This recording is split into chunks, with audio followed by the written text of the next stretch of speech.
Our panel today, we're going to be talking about the currency of keeping it real. We're going to be in a lively discussion with Arielle Chambers and Casey Dangerfield, and we're going to be talking about personal branding, how to develop a brand, what does a personal brand mean, challenges to, and tips for developing your personal brand. I'm your moderator today, Shauniece Morris, better known as Naturally Shauniece on the social media streets. And before we get started, I wanted to provide an opportunity for both Casey and Arielle to give their bios and tell you guys a little bit more about themselves. So with that, we'll let Arielle go first. Hi, everyone. Well, thank you, Shauniece. It's always great. But my name is Arielle Chambers. I'm in New York right now, but North Carolina is home for me. I'm the founder of Highlight Her, which is Bleacher Report's women's platform. We cover all ages, levels, abilities in sports, but intentionally on the women's side. So my whole premise is women's storytelling and uplifting and empowering those who look like us. And we're a team of Black women now. And so just stepping out and being able to just be surrounded by, your sisters and keep building off that. It's always been my passion, my premise, and everything like that. So really excited to share my personal tips with you guys. It's not a linear path. We're going to get into it, but I just can't wait. I can't wait. Sure. Casey? Yes. Hi, everyone. My name is Casey Dangerfield, better known as K Alex on my Instagram platform. I am a mom of 3, 2 daughters, and my youngest is the son who is on the autism spectrum. I'm a speech therapist by day. And so a lot of times I do share how my experience as a mom of a child on the spectrum and of course my profession kind of collide and just my experience in that. I also share a lot of health self-care and what that looks like for me as a mom. And it's not the most traditional route, but I've most recently kind of become much more okay about what that looks like for me. And knowing, like you said too, that it's not linear.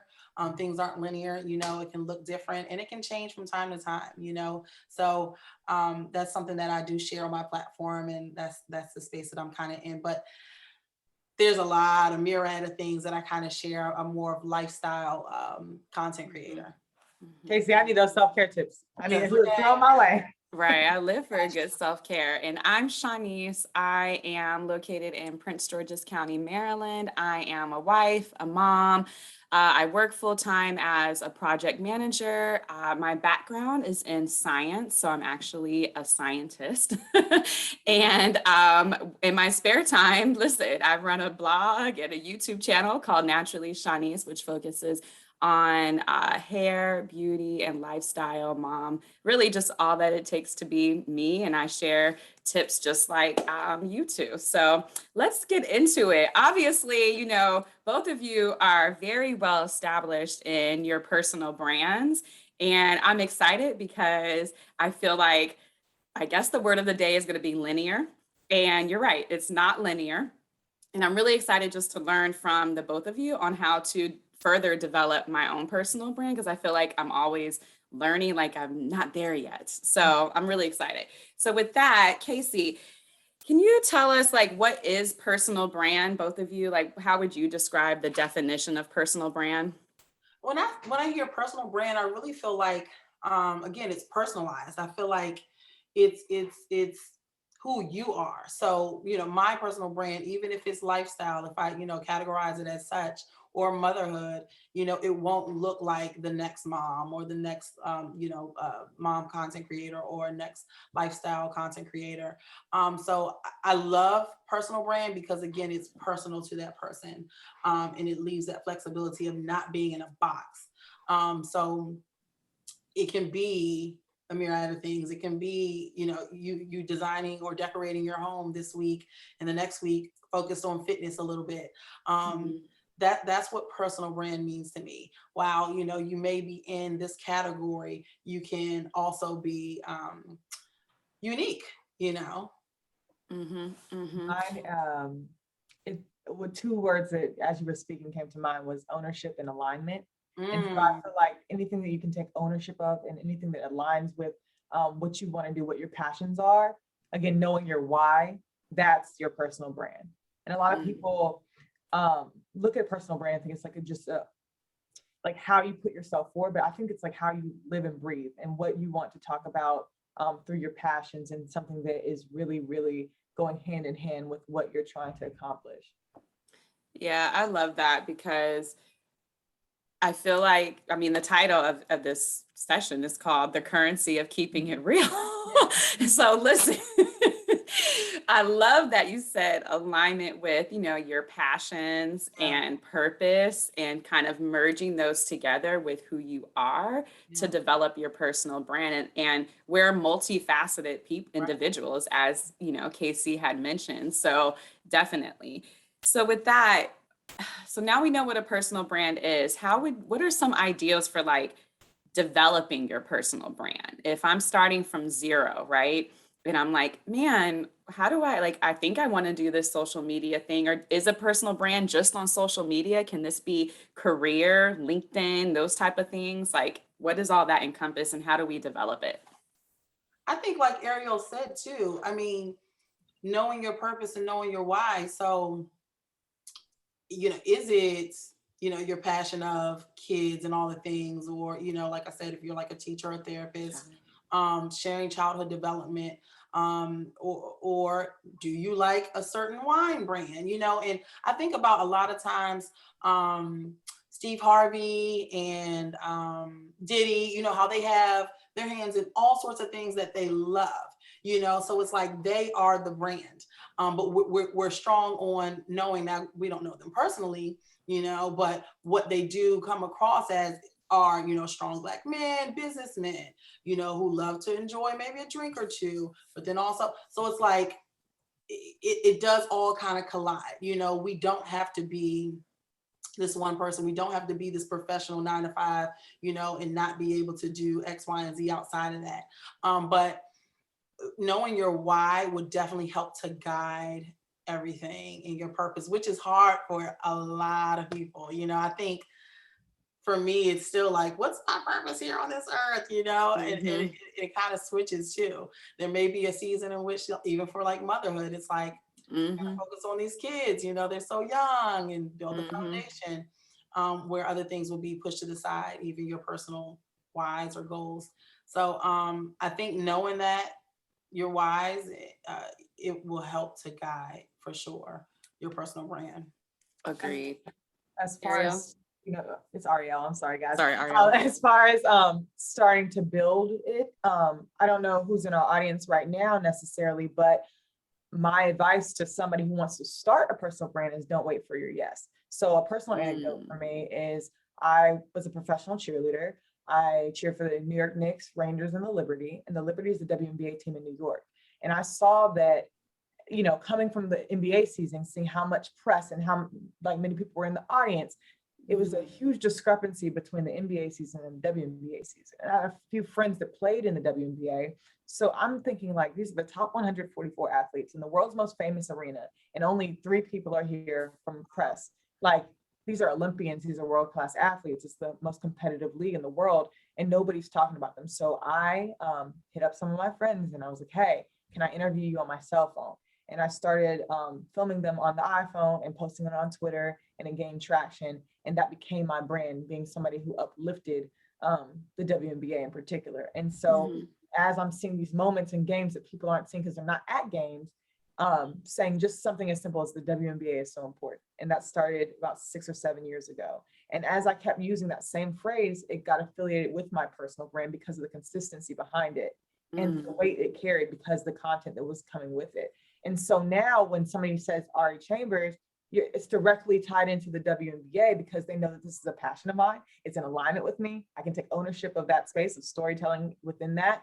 And so my biggest advice to anybody is don't like wait for that big network. If you're in sports broadcasting, obviously, don't wait for that big network to do what you want to do, or don't wait for, somebody who has a ton of money that can fund you to do what you want to do. Do it organically your way. You're going to get an audience if your passion can be like distributed. Like with Casey, there are mothers out there that don't know how to navigate when they have a child on the spectrum. There are people out there who don't know how to take care of themselves and like take time for themselves. And so they're fiending for, resources and content.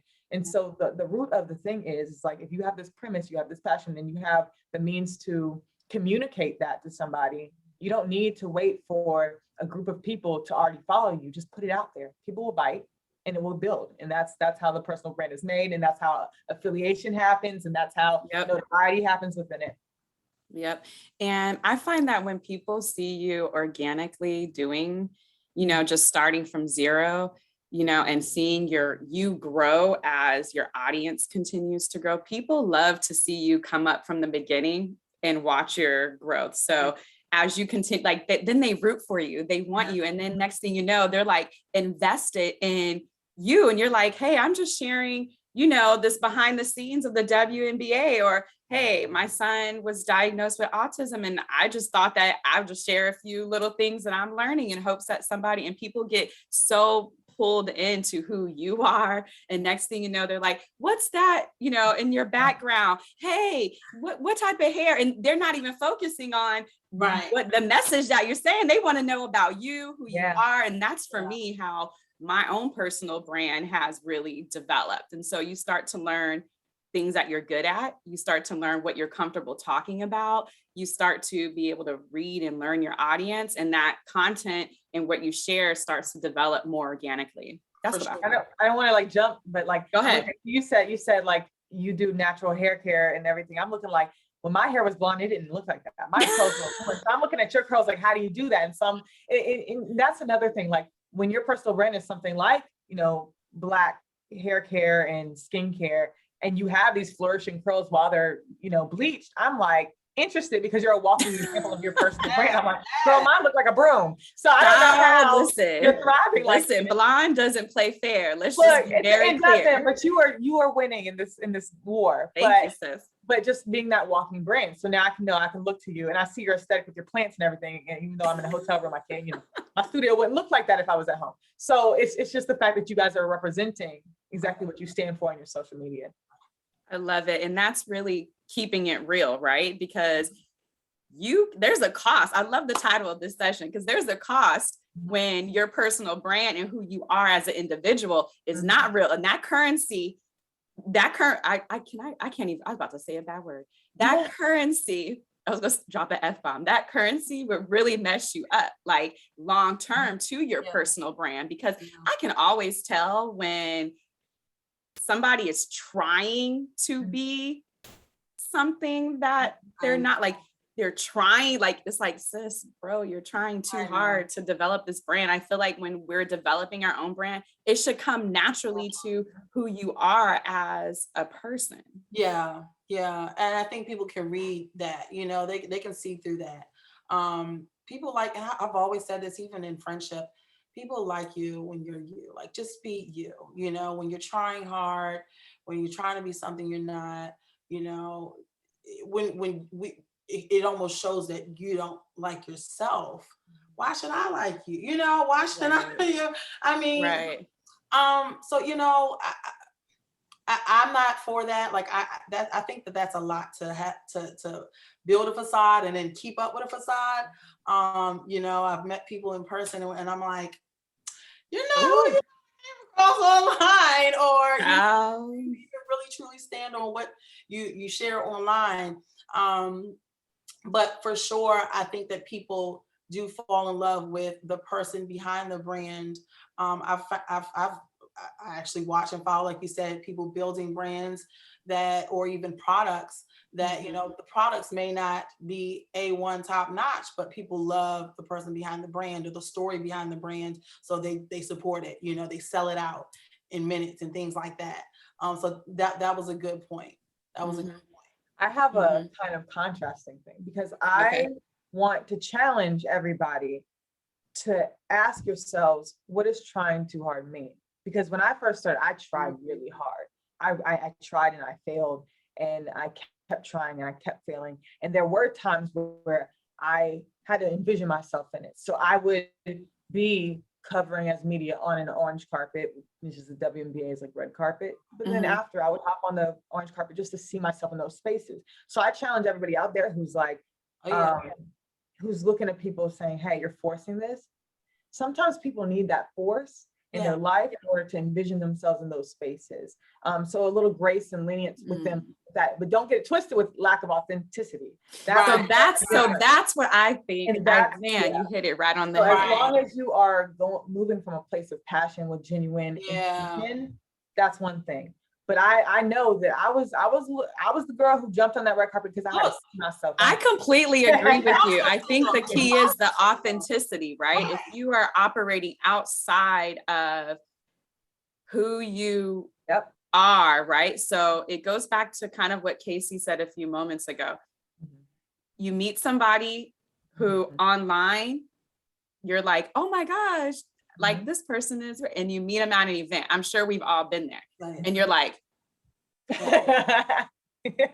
or she's really a mean girl, whatever the case, it could be hundreds of things, right? That it could be. That's when I'm saying that it's like, okay, you're like forcing it. You're trying too hard because you're not in alignment with who you are. Alignment and ownership. And I'm telling you, okay, your brand has to be something to maintain. Your brand should be something that you can maintain no matter what. Woo! Okay, so we're getting into like this next question, because the next question I have is like, what necessary steps should one take to build your personal brand? And so here I hear a lot of things from Arielle said, alignment, ownership.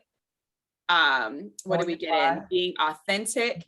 What else are some really just practicals for somebody, practical steps to taking to building a personal brand, Casey? Well, because I'm, based off of social media, I'm just thinking, like you said too, I do whatever I put out there and I see gets the best traction, the most discussion, things like that. I kind of take note of that, especially with analytics and all the things. I'll take note of that and find that, okay, there's an interest or a need for this topic or subject. So that has helped me. And even still, even beyond that, if I am truly passionate about something and this is what I want to put out into the world, it is artwork. At the end of the day, we're creatives in a sense. We have created these ideas and platforms and, all those types of things. Creatives, it comes in different forms, but, creative content creators online, just if you want to put that out there, put it out there and put it out there confidently. Don't worry about the likes, don't worry about the comments and things of that nature, which is a hard place to be in, because you do see analytics and you do think, oh, I have to have such and such just to work with this kind of brand. But at the end of the day, if this is something that you are truly passionate about, then put it out there and you'll find your people, you'll find your tribe. I was a part of a podcast that it was very non-traditional. It was a motherhood podcast, but we definitely cursed. We talked about sex, we drank and all the things. And so there was no one out there in that space like that. But we ended up doing very well. I know the first session we literally had counted, well, one of the 1/3 of the podcast hosts, she came and counted out and tallied out how many times we cursed. Oh God! But I love the podcast though. I was an avid listener. Yes, so it was like, myself and the other girl. We were like, so what? Whoever's gonna listen is gonna listen. Who's gonna listen? Yeah, Apple 100. Multiple times, top 100, and so finding your people will find you. Put the artwork out there. If it's acrylic nails, then you post your acrylic nails because that's something that you like. People will find you. Yeah. So you can do both, either or. If you're looking to, again, grow your platform, and you find that people do or are attracted to your platform, but you're not sure on what to kind of hone in on, then put that out there. Put whatever different types of your food, you're good at cooking or whatever, things of that nature. Doggy content, put it out there, see what people like, and then just kind of go from there and build. But for sure, at the end of the day, have fun with it. Like, I've had to pull back too sometimes, and I'm like, you're overthinking it. Like, if you put it out there, then put it out. Like, you're overthinking it. Exactly what Casey said. It's about knowing your audience, listening to your audience, because they tell you, they're the first ones to tell you exactly what they want. again, with your podcast and motherhood, and you're over here drinking as you should, queen. Occupying those white spaces. It's occupying a white space that hasn't been occupied before. That's the easiest way to grow fast, is if people are starving for a certain type of content that doesn't exist yet, you're going to blow up in that space. That's literally exactly why my career went in the trajectory it did, because I occupied a space that wasn't there yet. And another thing is consistency, because people are going to follow pages that will consistently feed into or give back to them, pour into them. So if I'm seeing something that I'm like, oh, this is great, but it only comes once a month, I could just go to your page once a month. Do you know what I mean? So it's like, one of my favorite podcasts is The Read, and I love it. If they're late, I'm like, it. What are y'all doing? Why is this? It's Tuesday. It's time. What it's happened? 3 p.m. Still haven't gotten it. But it's like, I know that's coming. Yeah. Subscribe to the podcast. Yes. And when they're late, I'm like, I feel deprived. And so it's just that consistency, that routine that people get used to having you in their lives. It's a parasocial relationship. Like, they're my besties. And so it's just really being able to connect and occupying the white space and knowing your fan base and just really being consistent. Yeah, I would even add to what you guys said and keep it simple. I have an acronym that I use, keep it simple, stupid, which is KISS, KISS, keep it simple, stupid. And I'm just like, when I'm over complicating things in my head or I'm getting into my own head, I'm like, oh my gosh, Shauniece, keep it simple. And then the most valuable thing that somebody has ever told me, I heard it on a podcast, Mimi G, she's like a sewer, anyhow. So she says to answer a question, fill a void in whatever it is that content spectrum that you're in, right? So if you can fill somebody's void and you can answer a question, that right there keeps people intrigued, engaged. That right there helps to develop you as an expert. Answer a question, fill a void. And so I said, you know what? That's the best thing. So everything I do, I'm like, what am I trying to answer here? If somebody was watching this or reading this, what would they get out of it? What question? And so that kind of helps me out in developing like my own personal brand and these little niches that I want to get into. Nice. Yeah. So earlier, Arielle, you had mentioned that sometimes we just kind of have to push through when we're especially just starting out on developing our personal brand and learning. And so there's this saying, fake it till you make it, right? And I think we've all been there. This is something I actually tell my kids a lot when they think that they can't do something. I'm like, no, you know how many people walk into an interview and I've worked with so many people who they get into the job after the interview and you're like, yeah, exactly. Hold on, you the director of the VP, and they don't know sugar, honey, iced tea about anything. Okay, but it goes to the power of faking it till you make it. But on the contrary, has fake it till you make it led us collectively to create a narrative that could be damaging to our personal brands. So I think the whole point of fake it till you make it is having the confidence to know that you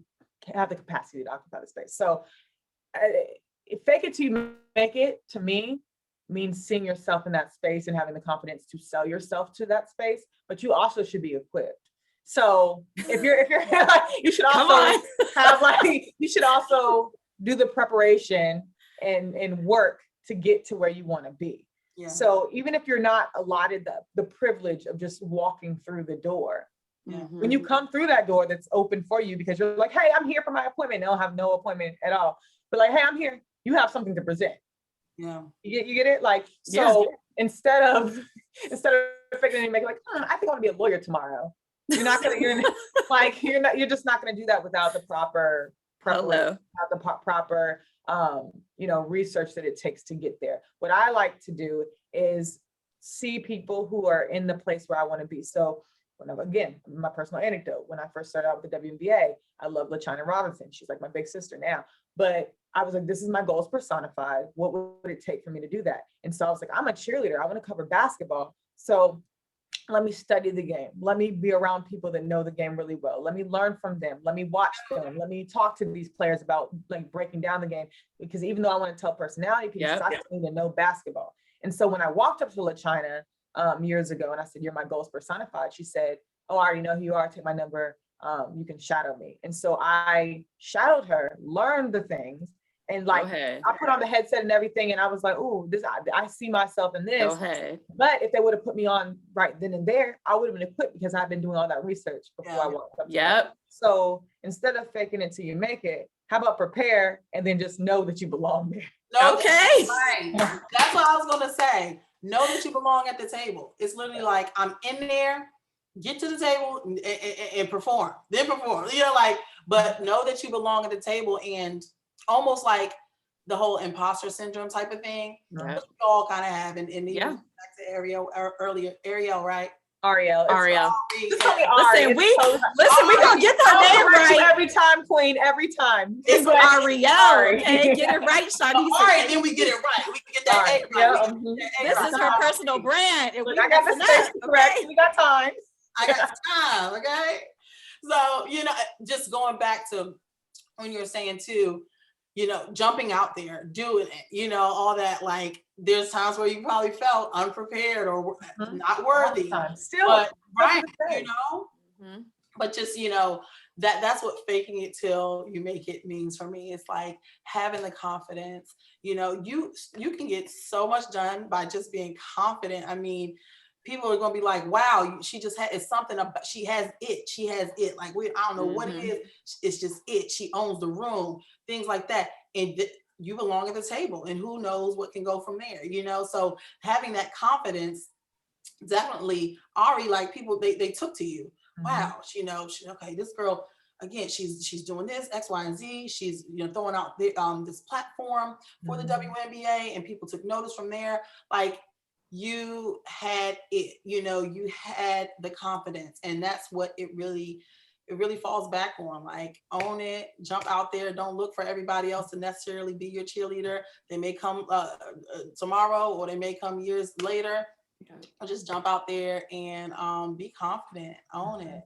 And a little bit of finesse too, because bruh, you know, Right. the first time I ever went on TV, I was like, yeah, I've been doing this. They didn't check for anything. I was just like, girl.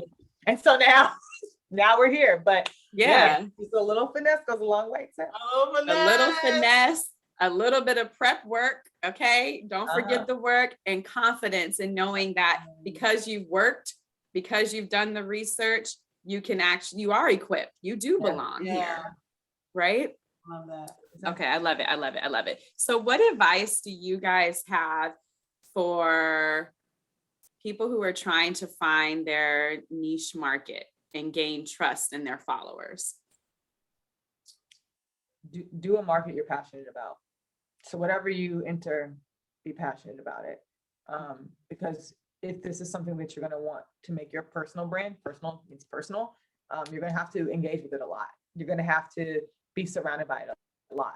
So I would never enter a space where I'm like, oh, this isn't for me, and then have to talk about it every day. I'll be miserable. But just surround yourself by like what you want to do, and then be consistent with it. Right. Or even entering into a space that you believe that you're passionate about, but when, you know, those comments are hitting, the YouTube views are hitting, and you're like, dang, I just spent a whole day filming, and 2 people just saw my little video.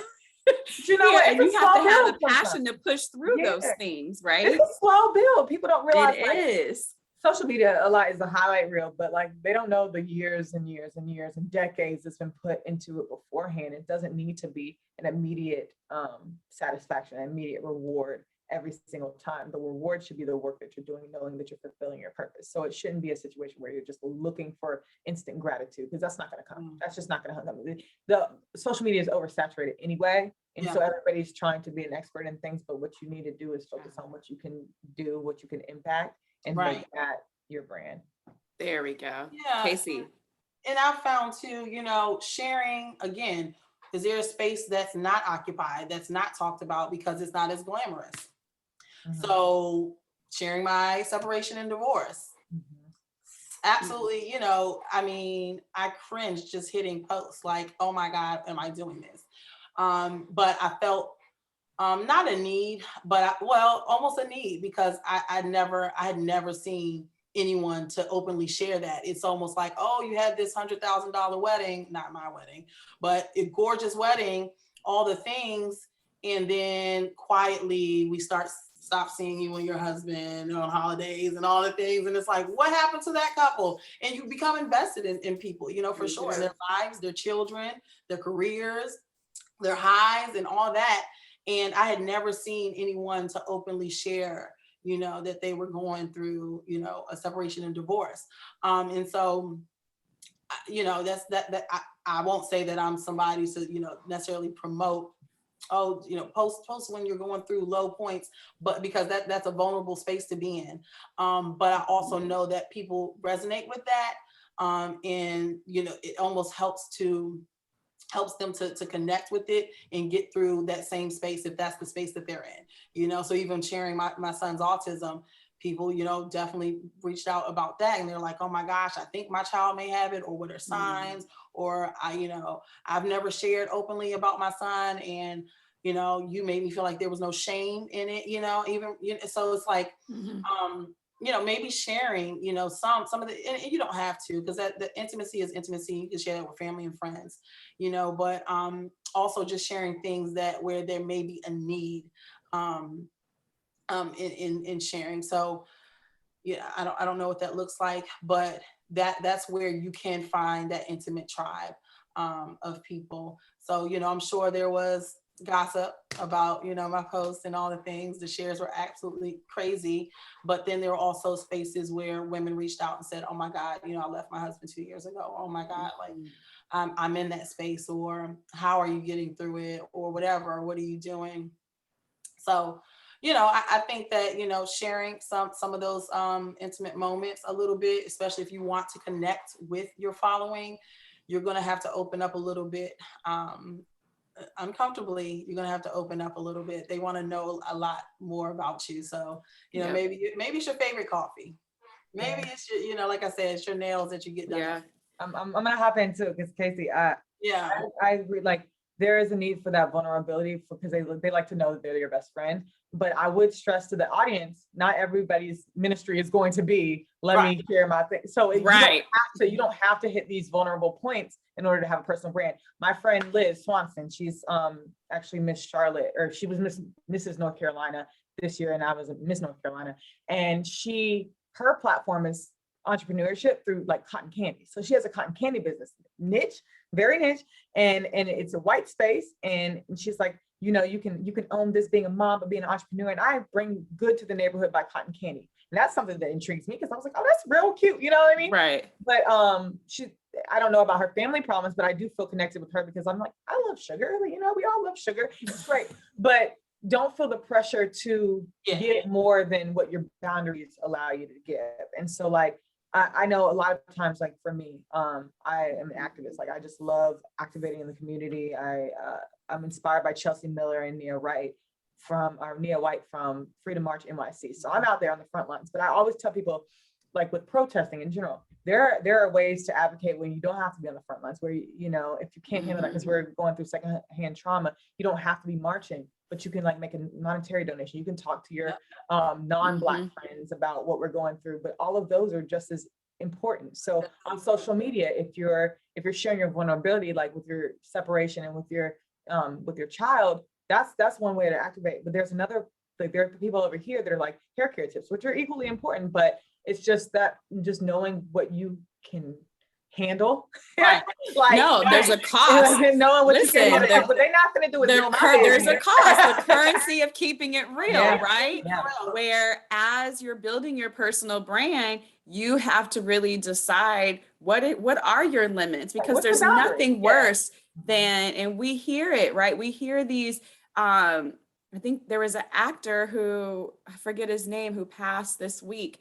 Apparently the Haitian actor, he was in The Wire, apparently of an overdose, right? And then you hear of these social media, I have not young sons, they're teenagers, and they follow these huge following of these kids on YouTube, and the kid would just disappear for months at a time. And what happened is they ended up suffering through depression, But I say all this to say that there's a cost to keeping it real. And so as you're building your personal brand, be very cognizant of the things that your own personal triggers, how you take care of yourself, because yeah, you may be getting those responses, right? Casey, I'm just going to use you as an example. You may be getting those responses. Oh my gosh, and that you're getting divorced. I'm doing that too. And it may actually be overwhelming because now you got to deal with other people Everybody else asking is you waiting. about your divorce. And then next thing you know, you're in a bad mental space because you have opened yourself up because Right. you're thinking da da da. And then next thing you know, you're mentally, physically, and emotionally drained just from taking on Yeah. that. So you have to know the cost and what everybody's cost is going to be different. Right. And keeping it real doesn't necessarily have to mean keeping it 100% open with everybody. Correct. Right. Keep it real, because I, like I said, people don't know my business like that, my personal life, because I like to keep that separate, even though I'm still a walking example of my personal brand, Correct. like as a whole. But I feel like I'm 100% real, but also you don't need to know about my home life because that's not what my brand is. Right. My brand is Bingo. women in sport and culture. Yeah. I'll march with you. I will go to a game with you. I'll break it down. But what you're not gonna know is where You're not gonna know who I'm dating. You know what I'm saying? Okay? What you're not gonna know, but that's okay because that's my boundary and that's like my safe Yes. space. And love I it. don't necessarily want to take on the weight of others who are going through, relationship things or things like that. I'm here to tell women's stories. So that's knowing what your purpose is, knowing your why, and being able to maintain that, and people know to come to you for that. And Casey, that's so Right. brave of you to be able to be that. It is. to be that Right. courageous It's- person to step forward and be like, this is what I'm going through, because that ain't my plight. That is not my mystery. Girl. But like you said, Ari, like you said though, there is a weight to hold on that, and Yep. people are going to be looking for you to almost guide them. And like you said, I had to pause on that. Like paragraphs in my DMs, and I'm like, whoa, Wow. oh my gosh, I can't take that on. And also women asking, should I leave my husband? Girl, I am not. I don't know. Listen. Girl, I don't know. That's I'm trying to worry about my own. Girl, I love men. I want to get married again. I believe in marriage, girl. Don't come over here with that. But people are looking to that. And but it does come easy for me to, like, I do like autism support groups. I've had, my mom also passed away, and that was 10 years ago, but we do these events in which myself and moms, sisters-in-law, as we call each other, we come together. We'll do like dinners and brunches and things like that. And but you're still operating in your talent. Right. Like that is your talent, connectivity, creating relationships, all of this stuff. So when you talk about it, people trust you, they believe you, they, like that's why they're so invested in you. So you're still operating in. And the capacity to build a community around your personal brand. It is like, that's her talent.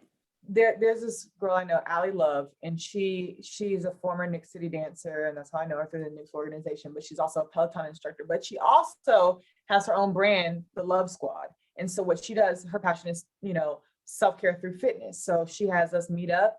She's an Adidas ambassador, so meet up at like Adidas in New York, and then we all have like a yoga session, and it's the Love Squad yoga session. And so she's able to take her personal brand and give back and connect people and have that tribe and that fellowship. And it means more to people when they can connect and fellowship together.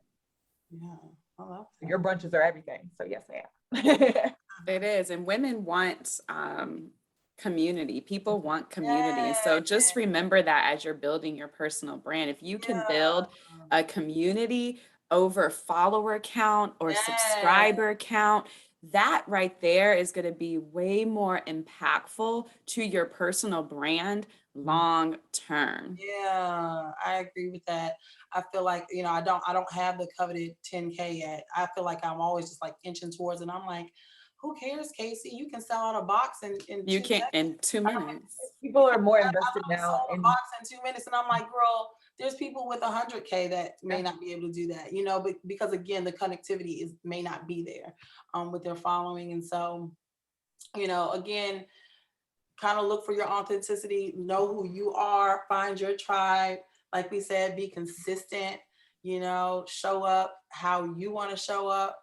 And also just, again, find that space that is missing you, so I think that would help with building a personal brand confidently. Mm-hmm. And don't just get discouraged from the follower count. That's a good point. Companies are now looking less at followers and more so how you actually influence things. So outside of likes and comments, even there's not to get too deep into it. There's certain No, go share it. the clients can look at to see how often you talk about a certain subject, what companies are you most affiliated with, what accounts do you reach the most. They look at your insights with your demographics. So like my Instagram page is 50-50 women and men. And so that's a really heavy women number, which a lot of people don't have. So they know whenever there's like a woman's exclusive situation, they know that they'll be able to reach women through my account. So it's like stuff like that. Like, who are you appealing to? What brands are you always, thinking about within your personal brand that intertwines and what makes sense and aligning with you. So don't think about that 10K, because like you said, somebody with 3,000 followers can outsell somebody with 1.5 million, because 1.5 million is more aspirational and 3.5 thousand is more like, that's my homie I want to support.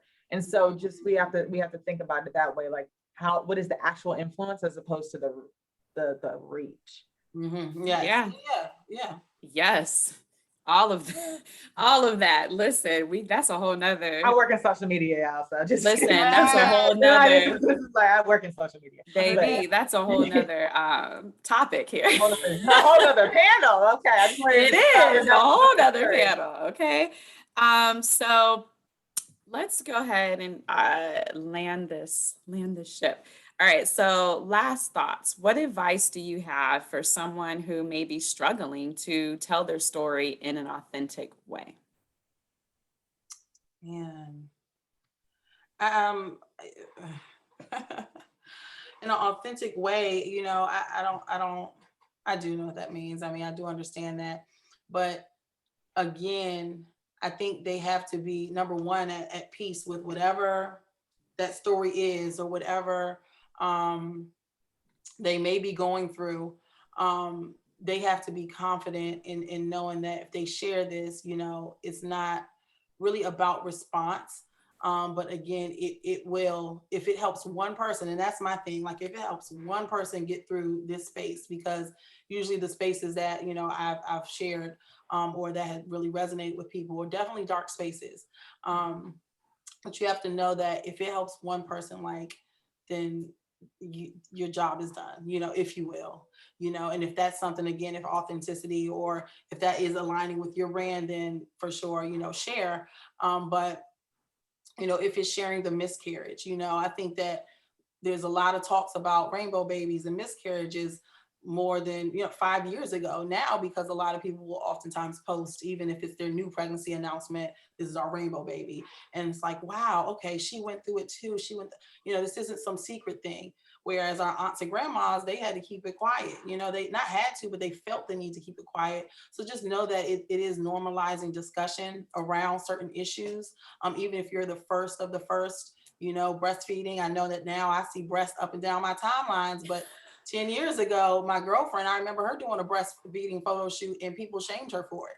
The same moms who have their breast out on timelines. And it's just like, but she was a pioneer of it all, and I think that it helped, again, to normalize those certain subjects and spaces. So whatever, she didn't care. She put her breast up out there 10 years ago because she knew that this needed to be discussed. Black mothers breastfeeding their babies. The disparities. So just, know that, again, normalizing, separations and divorce, it happens. Is it unfortunate? Yeah. I still, like I said, I still believe in marriage. Like, don't get it twisted, but I believe there are great men out there. But this needs to be talked about. And maybe one day I will be able to talk about my experiences and how we can further healthy marriages, and everybody doing the work, because guess what, I got some work to do too. So, but therapy, people talking about going to therapy now. 10 years ago when I started therapy after my mom passed away, I felt crazy because no one else, I even called churches. Who do you have any therapist? And they couldn't even refer me to therapists. It was bad. But so whatever, kind of normalizing these things, because we're all in this together, and like you said, I always look for community and connectivity. Like it does something for me in those different spaces. So just know that if, it's uncomfortable for sure, but show up as yourself, deliver it authentically, in the tone and manner that you want to share it in, because people know that, people know that we can read through but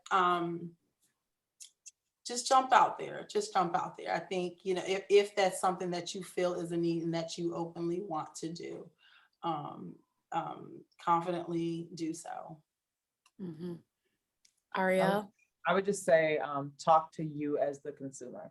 So if I know that this is something I'm passionate about, what would I wanted to see that didn't exist before my personal brand?